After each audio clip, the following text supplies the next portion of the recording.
ओम शांति। आज 11/1/2021 महावाक्य बाबा कहते मधुर संतान माने परम प्रिय शिव बाबा तुम मानक विश्वर मालिक करने आसचंती, तेणु तुमे माने तांको श्रीमतरे चल। प्रश्न, मनुष्य माने परमात्मा का विषय रे क्यों दुईटी कथा परस्पर ठारू भिन्न रूप रे कहि थांती?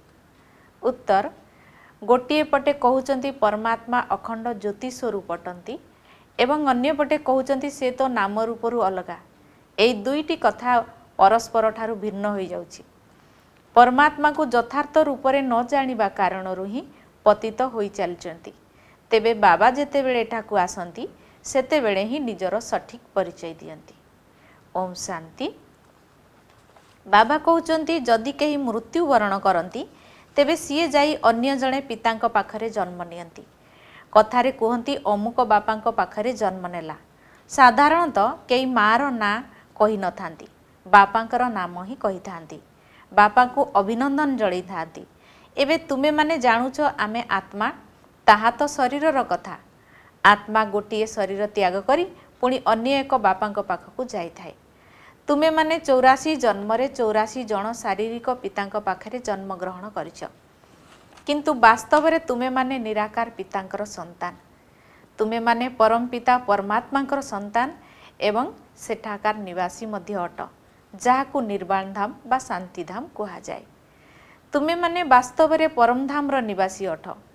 बाबा मध्य सेठारे रहउचंती। एठाकू आसी तुमे माने लौकिक पितांकर संतान होउछ एवं सही पिता को भूली जाउछ।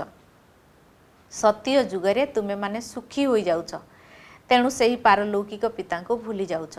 सुखरे केही हेले सही बाबा को मने करंती नाही, स्मरण करंती नाही। दुखरे समस्ते मने पकांती एवं आत्मा ही तांको मने पकेई थाए। जेतेबेले लौकिक पिता को मने पकेई थांती सेतेबेले बुद्धि शरीर आड़कू जाई थाए, किंतु एही बाबा अर्थात ब्रह्मा बाबा मध्य तांको मने पकाइले कहिबे ओ बाबा। उभय तो बाबा अटंती, सठिक शब्द होउची बाबा। ये मध्य बाबा से मध्य बाबा, किंतु आत्मा जेतेबेले सही पिता को मने पकाए सेतेबेले बुद्धि सेठाकू चली जाए। एकथा बाबा बसी संतान मानकू बुझाउछंती। तुमे माने एबे जानुछ बाबा आसी आम मानकू निजर करचंती। बाबा कहउचंती प्रथमे मु तुम मानकू स्वर्ग को पठेई थिली, सेठारे तुमे माने बहुत साहुकार थिलो। पुणी 84 जन्म नहीं ड्रामा प्लान अनुसार एबे तुमे माने दुखी होई जाइछ। एबे पुणी ड्रामा अनुसार पुराना दुनिया समाप्त होई जिवो। सेठारे तुम मानकर आत्मा एवं शरीर रूपी वस्त्र उभय सत्व प्रधान थिला। पुणी जेतेबेले स्वर्णिम जोगरु रौप्य जोगकू आसिला सेतेबेले शरीर मध्य रौप्य जोगकू आसिला, पुणी ताम्र जुगकू आसिला। एबे तो तुमर आत्मा बिल्कुल पतित हो जाइछि, तेणु शरीर मध्य पतित। जेपरी 24 कैरेट सुना को केही भी पसंद करंती नहीं, कारण से कला पड़ जाए। सेहीपरि तुमे माने मध्य एबे कला आयरन एजेड हो जाइछ। एबे आत्मा एवं शरीर उभय कला हो जाइछि, ताहा पुणी पवित्र किपरि हेबो? जेतेबेले आत्मा पवित्र होई जिवो सेतेबेले शरीर मध्य पवित्र मिलिबो। तेबे ताहा किपरि हेबो? कौन गंगा स्नान करने को हेबो? ना, कहउचंती हे पतित पावन। एकथा मध्य आत्मा कहूची एवं सेतेबेले बुद्धि पारलौकिक बाबांक आड़कू चली जाई थाए। हे बाबा, देखो यही बाबा शब्द केते मीठा। भारत रे ही बाबा बाबा कही थांती। एबे तुमे माने आत्म अभिमानी होई बाबांकर होइछ। बाबा कहउचंती मु तुम मानकू स्वर्ग को पठेई थिली, सेठारे तुमे माने नुआ शरीर धारण करिथिलो। एबे तुमे माने कौन होई जाइछ? एकथा सर्वदा मन भितरे रहिबा उचित। सबु बेले बाबांकू ही स्मरण करिबा उचित। समस्ते स्मरण मध्य करूचंती ना, हे बाबा एबे आमे समस्ते पतित होई जाइछु, आपण आसी पवित्र करंतु। ड्रामा रे मध्य एही पार्ट अछि, तेणु तांकू स्मरण करूचंती। ड्रामा प्लान अनुसारे आसीबे मध्य सेतेबेले जेतेबेले दुनिया पुरुणारू नुआ हेबाकू थिबो।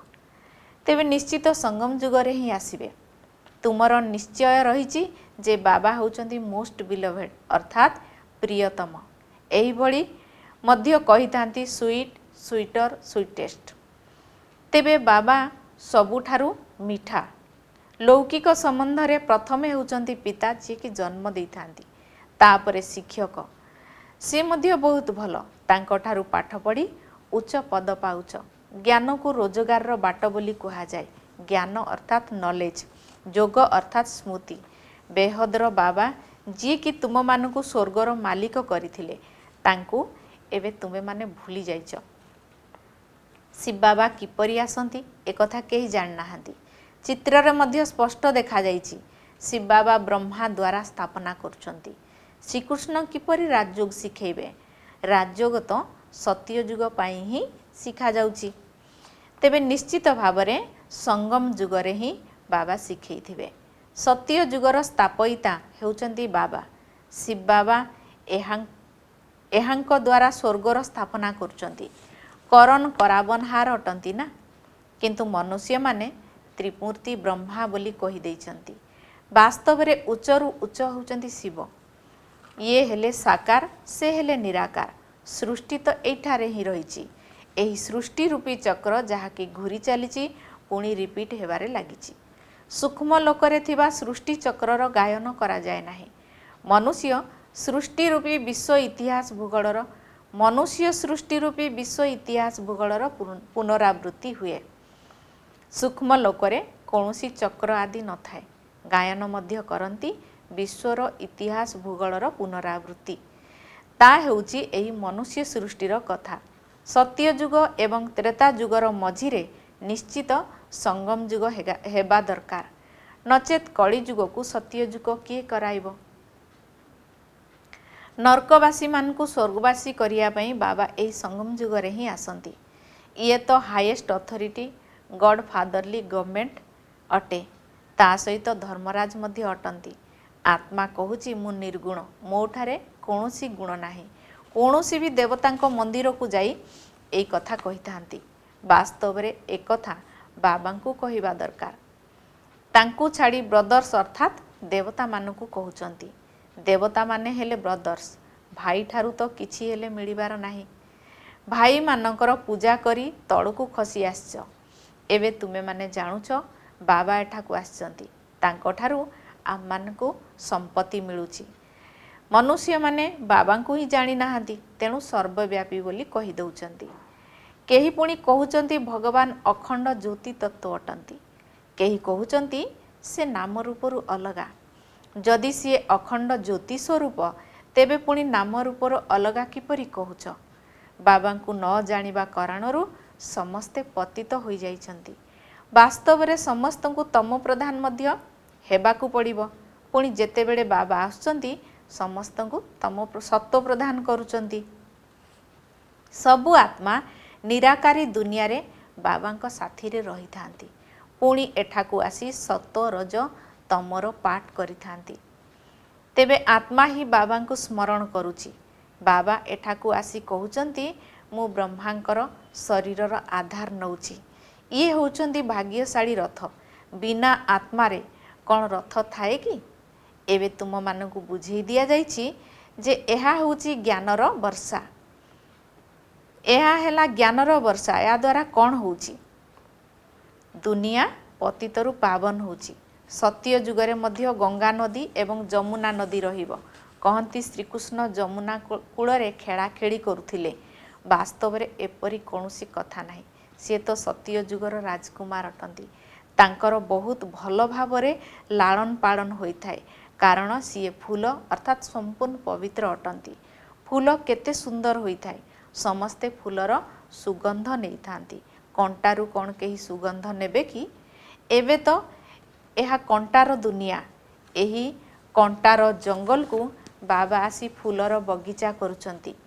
सेथिपाई तांकर बबुलनाथ नाम रहिछि। सीए कंटा को फूल करंती, सेथिपाई तांकर महिमार गायन कराए। कंटारू फूल करुथिबा बाबा। तेबे तुमर बाबांक सहित केते स्नेह रहिबा उचित। सेही लौकिक पिता तो तुम मानकु बिकारी कर देइछंती। एई बाबा अर्थात शिव बाबा 21 जन्म पाई तुमको विकार मुक्त करी पवित्र करुचंती। लौकिक पिता तुमको पतित करुचंती। सेतिपई लौकिक पिता थाई मध्य पारलौकिक पिता को आत्मा मने पकई थाए।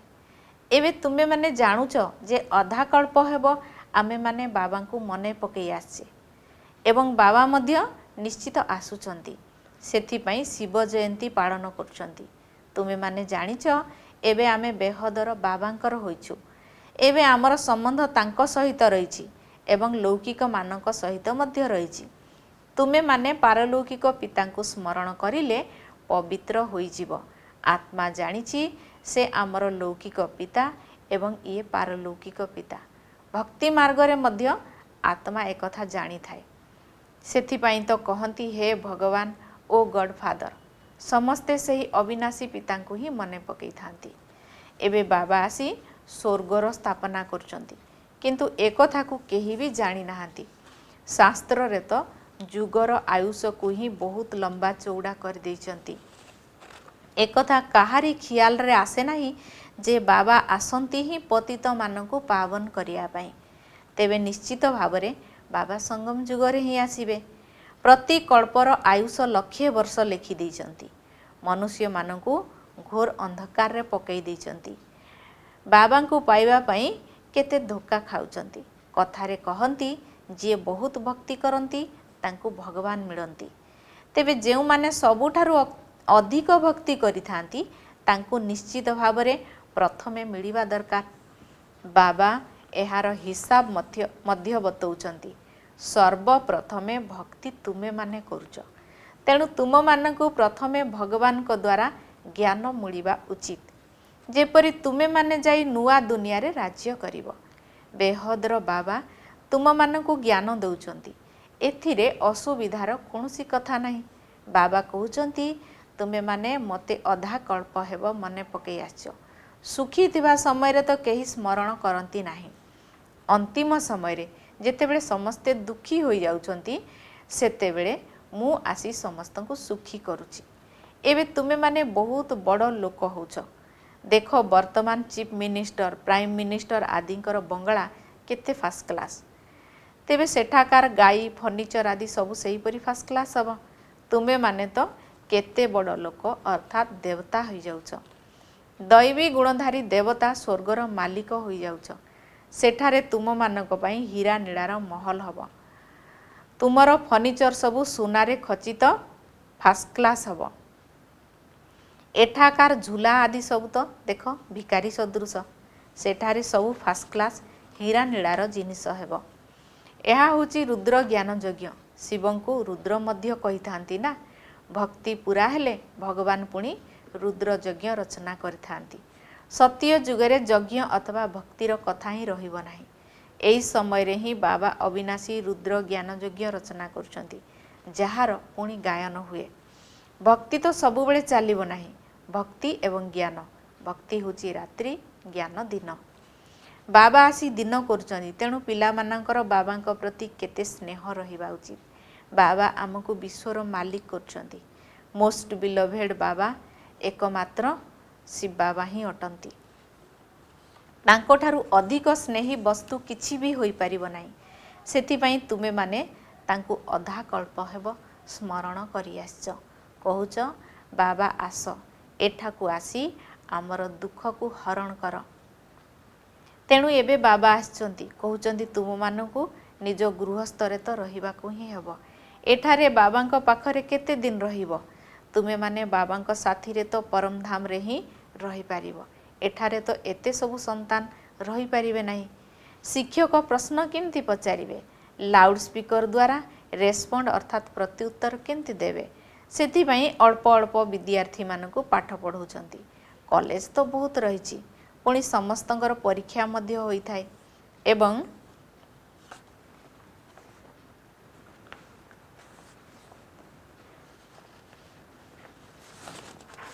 तालिका बाहर करंती। एठारे तो एकमात्र बाबा पाठ पढ़ौचंती। एकथा मध्य बुझाइबा दरकार जे दुख समय रे समस्ते सही पारलौकिक बाबा को स्मरण करिथांती। एबे बाबा आछंती महाभारी महाभारत लड़ाई मध्य सम्मुखरे उपस्थित। से माने भाबुचंती महाभारत लड़ाई रे कृष्ण आस्तिले। वास्तव रे एकथा तो होई परिबो नाही। ବିଚରା ମନୁଷ୍ୟ ଦ୍ୱନ୍ଦ୍ୱରେ ପଡ଼ିଯାଇଛନ୍ତି, ତଥାପି ମଧ୍ୟ କୃଷ୍ଣ କୃଷ୍ଣ କହି ସ୍ମରଣ କରୁଛନ୍ତି। ସବୁଠାରୁ ପ୍ରିୟ ଶିବ ଏବଂ କୃଷ୍ଣ ଅଟନ୍ତି, କିନ୍ତୁ ଇଏ ନିରାକାର, ସେ ହେଉଛନ୍ତି ସାକାର। ନିରାକାର ବାବା ସବୁ ଆତ୍ମାମାନଙ୍କର ପିତା ଅଟନ୍ତି। ଉଭୟ ସବୁଠାରୁ ପ୍ରିୟ ଅଟନ୍ତି। କୃଷ୍ଣ ମଧ୍ୟ ବିଶ୍ୱର ମାଲିକ ନା। ଏବେ ତୁମେମାନେ ନିର୍ଣ୍ଣୟ କରିପାରିବ ଅଧିକ ସ୍ନେହୀ କିଏ। ଶିବ ବାବା ହିଁ ତ ତୁମମାନଙ୍କୁ ଏପରି ଯୋଗ୍ୟ କରୁଛନ୍ତି ନା। କୃଷ୍ଣ କ'ଣ କରୁଛନ୍ତି? ତାଙ୍କୁ ମଧ୍ୟ ବାବା ହିଁ ସେଇଭଳି କରିଛନ୍ତି। ତେଣୁ ଗାୟନ ମଧ୍ୟ ଅଧିକ ସେ ବାବାଙ୍କର ହେବା ଉଚିତ, ଅର୍ଥାତ୍ ଶିବ ବାବାଙ୍କର ହେବା ଉଚିତ। ଶଙ୍କରଙ୍କର ନୃତ୍ୟ ଦେଖାନ୍ତି, ବାସ୍ତବରେ ନୃତ୍ୟ ଆଦିର କୌଣସି କଥା ନାହିଁ। ବାବା ବୁଝାଉଛନ୍ତି ତୁମେ ସବୁ ପାର୍ବତୀ, ଶିବ ଅମରନାଥ ତୁମମାନଙ୍କୁ କଥା ଶୁଣାଉଛନ୍ତି। ତାହା ହେଉଛି ନିର୍ବିକାରୀ ଦୁନିଆ, ଯେଉଁଠାରେ ବିକାରର କୌଣସି କଥା ନାହିଁ। ବାବା କ'ଣ ବିକାରୀ ଦୁନିଆ ରଚନା କରିବେ କି? ବିକାର ହିଁ ମନୁଷ୍ୟମାନଙ୍କୁ ଦୁଃଖ ଦେଇଥାଏ।